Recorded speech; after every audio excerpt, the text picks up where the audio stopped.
Salut à tous, c'est Magic Mouse et aujourd'hui on se retrouve pour un nouvel épisode de Disney en bref. Ouais, même moi j'y crois pas là, je suis en train de me dire waouh, qu'est-ce qui se passe Yuan, un nouvel épisode de Disney en bref, 4 mois après le dernier. Eh bah dis donc. Donc bon bah écoutez, voilà c'est parti, 5ème épisode de Disney en bref, bienvenue à tous.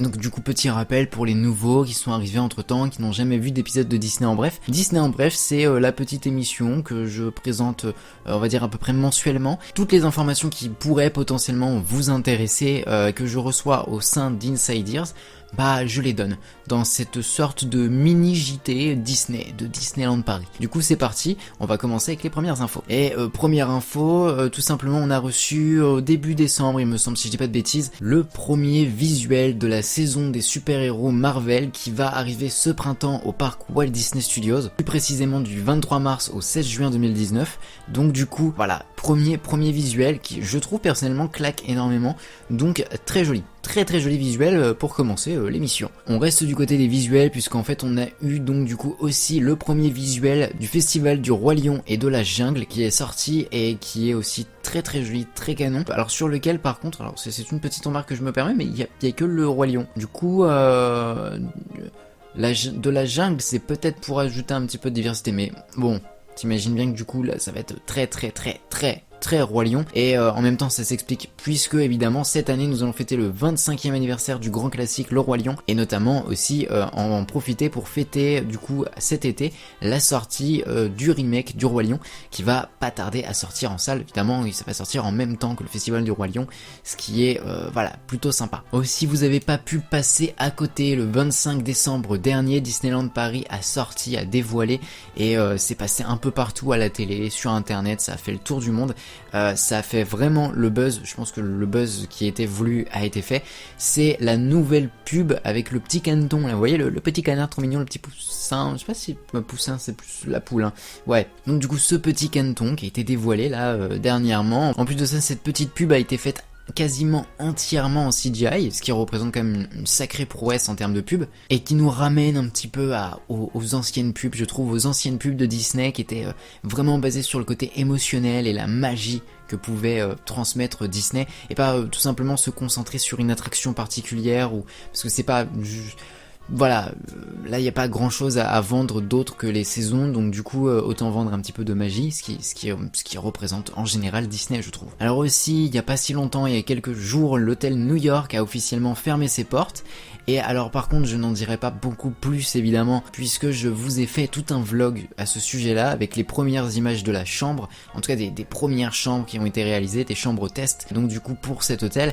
Je vous invite évidemment à aller voir ce vlog si vous avez envie de vous documenter sur la fermeture de l'hôtel New York, mais voilà, en tout cas je le rappelle ici. Et pareil, au mois de décembre on a eu les premiers concept art du Marvel Land qui arrivera courant 2021, on n'a pas encore de date exacte, mais le premier concept art que Disneyland Paris a dévoilé au mois de décembre, et ben, j'avais fait une vidéo dessus, donc vous pouvez aussi évidemment aller y faire un tour, je décrypte un petit peu le concept art d'un petit peu plus près. Voilà, juste avant je vous parlais de fermeture, et bah ça continue, puisque effectivement oui, les fermetures cette année il va y en avoir pas mal, il va falloir s'y habituer, et la première fermeture qu'on a vécue s'est déroulée tout simplement le 7 janvier dernier, c'était la fermeture de Art of Disney Animation, donc attraction mythique qui est là depuis l'ouverture du parc et qui rendait hommage à la magie de l'animation, et donc du coup l'attraction a fermé ses portes pour devenir quelque chose dont on ne sait pas encore, dont on n'a pas encore l'information, et d'ailleurs je peux confirmer ça parce que y a des gens qui disent le contraire. Non, chez Insiders on est au courant de rien du tout,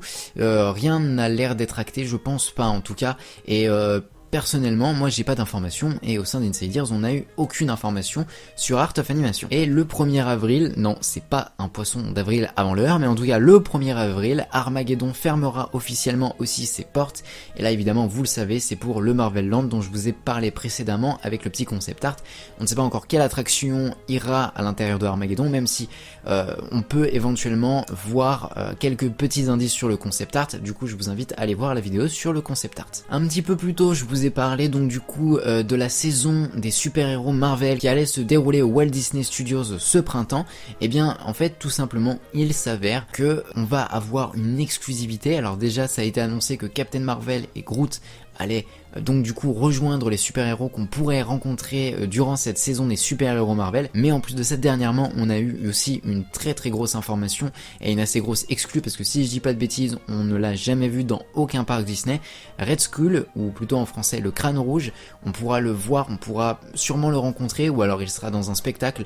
Donc du coup durant cette saison des super-héros Marvel qui se déroulera au Walt Disney Studios ce printemps. Autre information importante, puisque vous le savez, en mars 2018, Catherine Powell a été promue en tant que présidente de Disney Parks Western Region, donc elle est devenue la présidente, très très grande présidente en tout cas de Walt Disney World, Disneyland en Californie et Disneyland Paris à la fois. Et donc du coup il lui fallait évidemment une remplaçante au sein de Euro Disney, au sein de Disneyland Paris. Et cette remplaçante n'est ni plus ni moins que Natasha Rafalski. Du coup on souhaite la bienvenue à Natasha Rafalski et du coup on espère plein de bonnes choses avec elle. Vous le savez, il y a quelques jours a commencé la saison de la Force, en tout cas Legends of the Force, la nouvelle monture de la saison de la Force qui a commencé il y a quelques jours, et donc Disneyland Paris va proposer une nouvelle expérience, une nouvelle offre pour pouvoir faire profiter au maximum de l'expérience Star Wars aux visiteurs, à savoir Star Wars Experience Plus. Donc du coup ce Star Wars Experience vous donnera accès à 3 attractions, en tout cas aux 3 attractions Star Wars à peu près,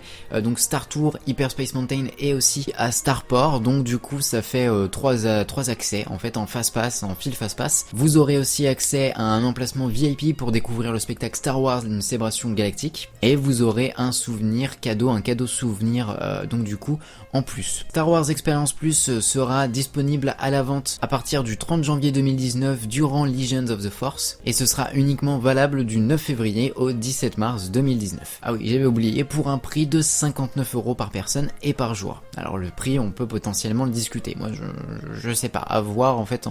En fait, ça dépend beaucoup du souvenir, je trouve, mais à voir. A noter aussi que les passes annuelles Infinity et Magic Plus bénéficieront aussi donc d'une réduction, à savoir 15% pour les Infinity et 10% pour les Magic Plus. Par le biais d'Inside Ears, l'Imagineers Tom Fitzgerald nous a donné quelques petites nouvelles de Phantom Manor, et notamment cette photo, donc du coup qui nous permet de voir comment ça commence à évoluer à l'intérieur. Enfin en tout cas ça a bien évolué depuis, mais on attend toujours la réouverture. Mais on en apprend un petit peu plus, et effectivement, apparemment, il y a des questions que les visiteurs se sont toujours posées au sujet de Phantom Manor, notamment par exemple qui est le fantôme, qui est la mariée, quels sont les événements qui ont lieu, qui ont amené à ce que Phantom Manor devienne comme ça. Globalement, voilà ce que Tom Fitzgerald nous dit, c'est qu'apparemment il va y avoir une véritable revisite de la narration qui va nous permettre d'en savoir beaucoup plus par rapport à ces questions-là. Et donc du coup, on est impatient de redécouvrir tout ça à la réouverture. En attendant, on n'a toujours pas de date de réouverture officielle pour Phantom Manor, et on attend, évidemment, on attend.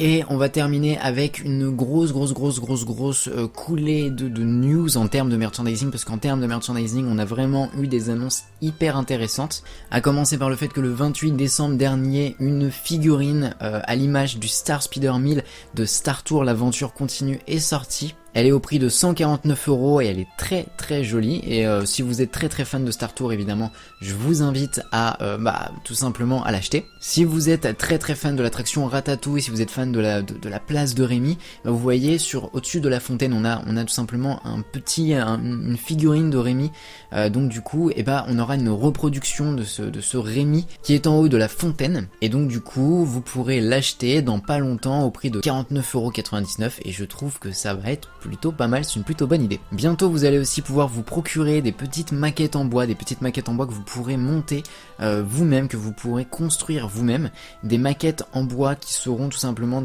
ce seront des petites maquettes en bois à assembler sans colle, et qui seront donc du coup à l'image de plusieurs véhicules de Disneyland Paris. Et il faut savoir qu'il y a une première vague de tout ça qui va arriver courant février. Ça comporte notamment une locomotive de Disneyland Railroad, un tramway de Main Street et le carrosse de Cendrillon. La locomotive sera au prix de 89,99 € et le tramway et le carrosse seront au prix de 69,99 € l'unité. Faut le savoir, ce petit produit est déjà disponible dans les autres parcs apparemment, dans d'autres parcs Disney, notamment aux États-Unis, et apparemment ça se vend comme des petits pains, ça fonctionne énormément. Aussi une boule de neige clochette que vous pourrez personnaliser avec votre propre photo sera aussi bientôt en vente, elle affichée au prix de 129 €. Une sculpture Mickey un petit peu là, en fait normalement c'est la reproduction reproduction de la sculpture que vous pouvez retrouver à l'entrée de Toon Studio. Et donc du coup cette sculpture qui sera en vente au prix de 219 €, et bah cette sculpture d'ailleurs que j'ai pu voir la dernière fois à l'événement Inside Ears qui avait lieu à Art of Animation pour Noël, on a pu voir cette sculpture en avant-première, elle était très jolie, très grande, et elle sera proposée au prix de 219 €, très jolie figurine que j'adorerais acheter, j'avoue. Ça avait été annoncé durant le lancement d'Inside Ears, une sculpture de la Tour de la Terreur sous petite cloche, très jolie, un petit peu comme ce qui s'était fait avec le château pour les 25 ans, vous pourrez la retrouver au mois d'avril. Une tradition au sein des parcs Disney qui revient, c'est la traditionnelle Fun Map qui n'était pas revenue depuis 1995 à Disneyland Paris. Et bah ça y est, une nouvelle Fun Map va sortir, et quand elle sortira au prix de 7,99 €. Je le sais, ça fait très longtemps qu'on en discute et vous l'attendez vous aussi, j'imagine. Du coup, le livre de l'attraction Pirates des Caraïbes que moi j'ai là actuellement, que Disneyland Paris m'avait envoyé, mais alors ça il faut le savoir que c'est le modèle en fait qui était sorti à l'époque pour les cast members, donc c'était un livre un peu plus interne qu'autre chose. Donc du coup je sais pas s'il y a des modifications qui ont été apportées au livre, et si le livre qui sera en vente d'ici février, en tout cas c'est ce qui nous a été donné comme date dernièrement, d'ici février. Je ne sais pas en fait si le livre aura des modifications, mais en tout cas moi le livre que j'ai tel quel là actuellement, qui est un très beau livre, vraiment magnifique livre, qui sortira donc du coup au prix de 19,99 €. Et qui sera donc du coup prévu pour le mois de février. Et on va finir avec les produits en tout cas qui ont été annoncés pour la réouverture de Phantom Manor, même si maintenant on n'a pas encore de date pour la réouverture de Phantom Manor, à savoir que déjà un poster en bois Phantom Manor à 69,99 € est aussi prévu. Et aussi évidemment dans la même lignée que le livre de Pirates des Caraïbes, en fait, qui pourrait lancer tout simplement une collection de livres sur les attractions de Disneyland Paris, un livre sur Phantom Manor au même prix à 19,99 € pourrait faire son arrivée le jour de la réouverture, en tout cas quand Phantom Manor rouvrira ses portes. Donc voilà pour tout ce qui est des gros produits qui vont sortir, en tout cas des premiers gros produits qui nous ont été annoncés en 2019, énormément de produits qui sont réalisés pour les fans, notamment cette collection de livres là qui va arriver et que franchement j'ai hâte de découvrir. Moi je suis en train actuellement de découvrir le livre sur Pirates des Caraïbes qui est incroyable et qui est vraiment très intéressant et vraiment très bien foutu, et pour le coup on peut féliciter aussi le prix que je trouve personnellement très abordable de 19,99 €. Donc voilà pour toutes les informations que j'avais à vous donner aujourd'hui dans cet épisode de Disney en bref, j'espère que la vidéo vous a plu. Évidemment, je le rappelle, mais toutes les informations que je viens de vous donner sont des informations sourcées, des informations qui me viennent donc du coup de Inside Ears, donc ce sont toutes des informations officielles. En tout cas, si la vidéo vous a plu, comme d'habitude, vous pouvez mettre un petit pouce bleu, vous pouvez partager à vos amis, vous pouvez vous abonner à la chaîne si c'est pas encore fait, et vous pouvez évidemment donc du coup me rejoindre sur mes réseaux sociaux qui sont en train de défiler actuellement, et vous pouvez aussi me rejoindre sur Utip qui est une petite plateforme qui vous permet de m'aider financièrement, et ce sans rien payer de votre poche, ce qui est quand même plutôt pratique en fait. Donc voilà, c'était Magic Mouse pour servir, et surtout n'oubliez pas de rester les enfants. On se retrouve très vite pour un prochain épisode de Disney en bref, et sur ce, soyez sages.